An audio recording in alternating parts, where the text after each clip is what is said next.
सर्वांनी समोर बघा.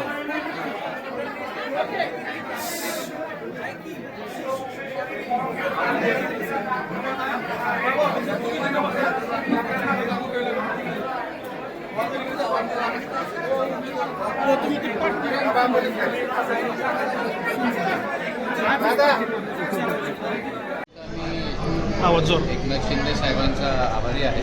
त्यांनी मला ही संधी दिली. कारण आम्ही सगळे शिवसेनेच्या वतीने निवडणूक निवडत आहोत. एवढंच बोलेन की मला ही संधी दिली त्या संधीचं मी सोनं करून टाकतो आणि ज्या काही पलटणकरांच्या अपेक्षा असतील त्या सगळ्या मी पूर्ण. कोणत्या मुद्द्यावर तुम्ही मुद्दे काय असणार आहेत इलेक्शनमध्ये सध्याचे? आमचे मुद्दे प्रायमरीली रस्ते असणार आहेत. त्याच्यानंतर चांगल्या पद्धतीने बागांचा एक मुद्दा आहे. त्याच्यापुढे आमचा लॉंग टर्म गोल असणार आहे की फलटणची महानगरपालिका कशी बनावी.